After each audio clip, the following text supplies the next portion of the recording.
8h14 sur RMC, votre invité Jean-Jacques Bourdin, le journaliste Ivan Stefanovic, auteur de Le Sénat, un paradis fiscal pour des parlementaires fantômes. Ça sort édition du Rocher le 2 juin. Voilà, mais ça sort début juin et je vous incite à lire ce livre, pensez-y. Hein.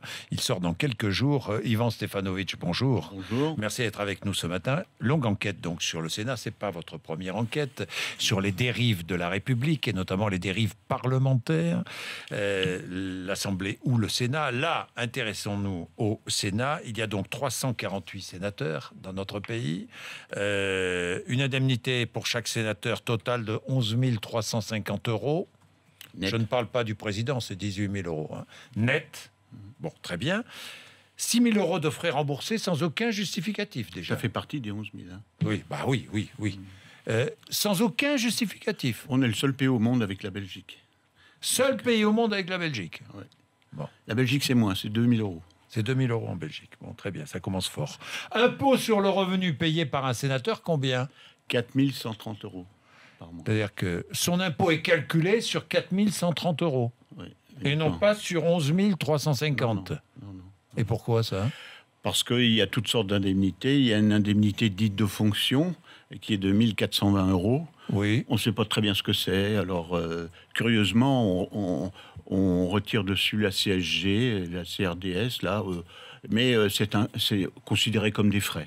Mais enfin, bon, oui. Ça, c'est une loi de 92, ils sont auto-attribués ça. Parce que dans l'histoire de notre pays, les parlementaires, notamment les sénateurs, depuis le début du siècle dernier, ils étaient imposés sur toutes leurs indemnités qu'à 55%. Oui. Puis on a homogénéisé ça dans les années 90. Oui. Et puis surtout, on a fait qu'il y avait un immense black. Il y avait un camion de la Brinks qui rentrait au Sénat une fois par mois, bourré de billets de 500 francs. Non. Si. Et c'était distribué, Non.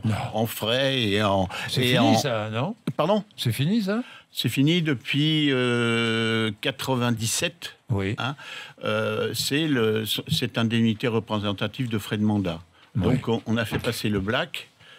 en black officiel. Black officiel sans justificatif. Quoi. Voilà. Ouais, et sans impôt. Voilà. Ouais, il y a quelques autres. Les sages du Conseil constitutionnel ont aussi la même chose à hauteur de 6 000 euros. Bon. Ivan Stefanovic, la retraite d'un sénateur, comment c'est calculé ? C'est calculé avec toutes sortes de si vous voulez, d'avantages.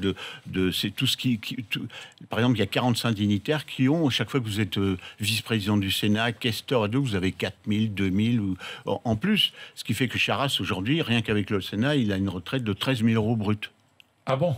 Sans compter le Conseil constitutionnel, sa retraite de maire, sa retraite de conseiller. Donc, il reçoit environ 25 000 euros brut par mois.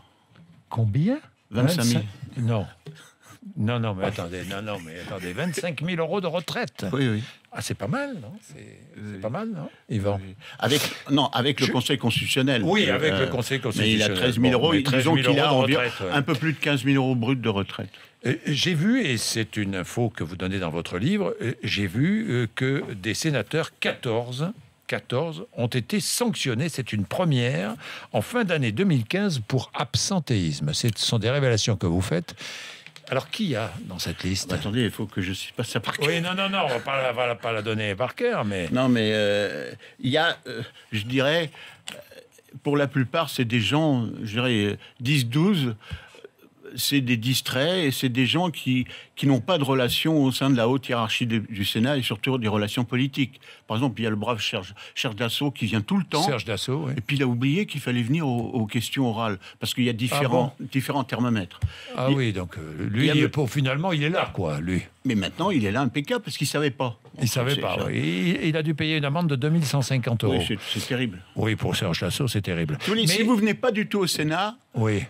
On vous retire au maximum 4 500 euros. C'est-à-dire que quelqu'un qui ne vient jamais, il a 4 500 moins...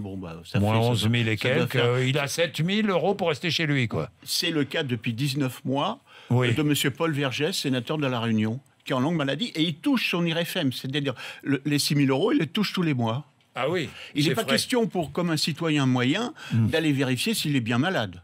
Et on lui donne ses frais en plus. On lui fait confiance.